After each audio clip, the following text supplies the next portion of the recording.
खबर जड़ से डिजिटल देख रहे हैं आप और मैं आपके साथ उज्जवल हांडा।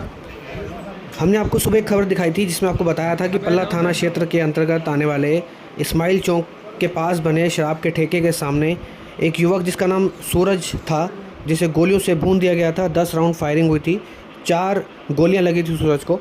और उसी के बारे में जानकारी देने के लिए एसीपी अमन यादव हैं। आरोपियों को पकड़ लिया गया है। गोली मारकर हत्या करने का मामला सामने आया, क्या कुछ? जी, कल रात 16 और 17 मई की जो इंटरवेनिंग रात थी उसमें पल्ला पुलिस स्टेशन के अंदर जैतपुर इस्माइलपुर रोड के ऊपर एक शराब का ठेका है। उस पर एक युवक की जिसका नाम सूरज है, उसकी कुछ हमलावरों के द्वारा जो है गोली मार करके हत्या कर दी गई थी। उसी संदर्भ में FIR नंबर 332 पल्ला पुलिस स्टेशन के अंदर 190, 191, 103 BNS के तहत जो है वो दर्ज किया गया है।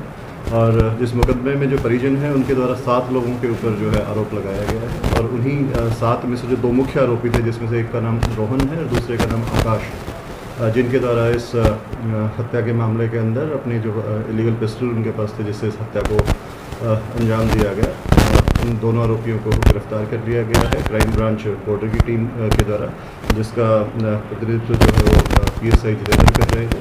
और जो दोनों आरोपी हैं अभी वो पुलिस की हिरासत के अंदर हैं और उनसे सख्ती से जो है पूछताछ की जा रही है। सर, क्या कारण रहे हैं जो हत्या की गई गोली मारकर और फिर उसकी बेकदरी भी करी गई? जी, प्रारंभिक पूछताछ के अंदर जो सामने आया है उसमें जो आरोपी आकाश और रोहन है, ये दोनों चचेरे भाई हैं तथा इन लोगों का जो मृतक सूरज है, जिनके पास में रहता है, जिनके पास ही किराए पर रहता है, देवेंद्र नाम के व्यक्ति हैं जिनके पास ही पहले रहता है।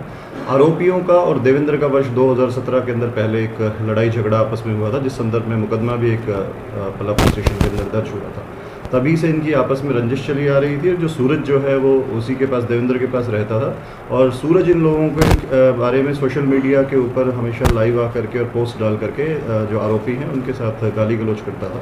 इस चीज़ को लेकर के इनकी आपस में रंजिश थी और वो पहले से काफ़ी दिन से प्लान कर रहे थे उसको मारने के लिए।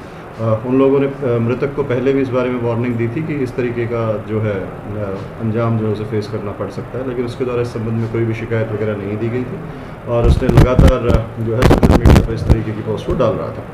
तो कल रात को जब उन्हें मौका मिला और उन्हें जब वो पता लगा कि वो यहाँ पे मौजूद है, तो उन्होंने जिस हिसाब से पहले प्लान किया हुआ था वो अपनी स्कूटी पर वहाँ पे आए, स्कूटी को थोड़ा दूर पार्क किया और आकर के अपनी जो पिस्टल उनके पास इलिसिट था उससे उसके ऊपर लगातार गोलियां चलाई, जिसमें उसकी जो है हत्या जो है उसको अंजाम दिया, उसकी मृत्यु हुई। ये रात को 12 बजे वहाँ कैसे पहुँचा और इन लोगों ने क्या पहले देखी की थी? जी, जैसा मैंने बताया वो वहीं के उसी मोहल्ले के नज़दीक ही रहने वाले हैं। उन्हें पिछले काफ़ी दिन से उसकी जो मूवमेंट थी वो देख रहे थे और उन्होंने उस जगह पर उसको लगातार जो है 2-3 बार देखा था। और कल जब उन्हें उस टाइम पे वहाँ पे मिला तो पहले जो उन्होंने प्लान किया था उसी के आधार पर उन्होंने वहाँ पे आकर के इस वारदात को अभी जो प्रारंभिक जांच के अंदर जो सामने आया उसको लगभग 8-10 फायर जो है मौके पे हुए हैं। बाकी जो पोस्टमार्टम रिपोर्ट के बाद और ये चीज़ क्लियर हो पाएगी कितने अन्य आरोपियों की गिरफ्तारी कब तक सर? अभी जो आरोपी मुख्य हैं जिनके द्वारा इस वारदात को अंजाम दिया गया है उनको गिरफ्तार किया गया है और उनसे पूछताछ जारी है। अभी CCTV फुटेज के आधार पर इन्वेस्टिगेशन की जा रही है तथा आरोपी से पूछताछ की जा रही है। जिन भी अन्य आरोपियों के बारे में कोई भी सबूत आएगा गिरफ्तार। हथियार कौन सा इस्तेमाल किया गया? अभी जो आरोपी है उसको जो जांच में सामने आया है उनके पास कोई लाइसेंसी वेपन नहीं है और रिमांड के दौरान उनसे जो उन्होंने वेपन यूज़ किया था वो बरामद किया जाएगा। तो जो भी वेपन ने यूज़ किया। सूरज करता क्या था, कहाँ का रहने वाला था? सूरज पीछे से जो है वो उत्तराखंड का रहने वाला था। काफ़ी लंबे समय से यहीं पे पल्ला में ही जो पुस्ता के पास में शिवम कॉलोनी के अंदर जो है वो रह रहा था। जैसे मैंने बताया देवेंद्र जो है उसके घर पे रहता था वहीं पे, हाँ उनके पास किराए पे रहता था। और जो अन्य आरोपी हैं आकाश और राहुल, वो दोनों चचेरे भाई हैं। लगभग 25-26 वर्ष के जो है उनकी उम्र है। एक 10वीं कक्षा तक पढ़ा था, एक 11वीं तक पढ़ा है। इनमें से जो आकाश है वो एक छोटा सा एक होटल जो है वो चलाता है और जो रोहन है वो कोई काम अभी नहीं कर रहा है। सूरज की फैमिली में यहाँ कौन कौन है? सूरज जो सूरज है वो अपने परिवार के साथ यहाँ पर रहता है और उसके परिजनों के द्वारा ही जो है ये शिकायत दी गई है, जिसके ऊपर जो पुलिस है कार्रवाई कर रही है। जो 2 आरोपी हैं उनके ऊपर इससे पहले भी कोई क्रिमिनल रिकॉर्ड्स हैं, तो ऐसा कौन सा हथियार है? मतलब देसी हथियार लग रहा है या कोई विदेशी हथियार है? मैंने आपको बताया कि जो उसके पास कोई लाइसेंसी वेपन नहीं है, उसके पास देसी इलिसिट वेपन जो है उन्होंने यूज़ किया है। वेपन को रिमांड के दौरान जब रिकवर किया जाएगा तो पुष्टि की जाएगी क्या हथियार है, क्या बोल करके। सर, इन 2 आरोपी से पहले भी कोई क्रिमिनल रिकॉर्ड्स करने की कोशिश की जाएगी कि हथियार कहाँ से लाया गया है और जहाँ से लाया गया है क्या उनके खिलाफ भी कार्रवाई होगी?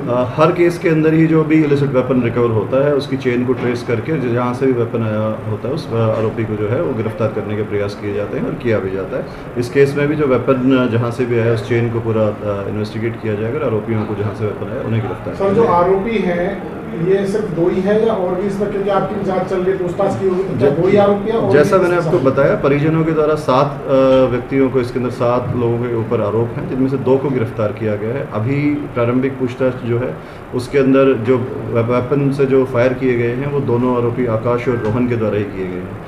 सीसीटीवी की जो जांच है उसमें और जो इन्वेस्टिगेशन फर्दर की जाएगी उसमें आगे जिन भी अन्य आरोपियों की जो है इन्वॉल्वमेंट आएगी उनके खिलाफ कार्रवाई। इनका कोई क्रिमिनल सर जो 2 आरोपी हैं इनके ऊपर और भी कोई क्रिमिनल रिकॉर्ड? मैंने बताया जो आरोपी है इनका 2017 में जो पड़ोसी इनके देवेंद्र हैं उनके साथ पहले भी झगड़ा हुआ था, वो एक मुकदमा उनके खिलाफ दर्ज है, उसके अलावा कोई मुकदमा दर्ज नहीं है।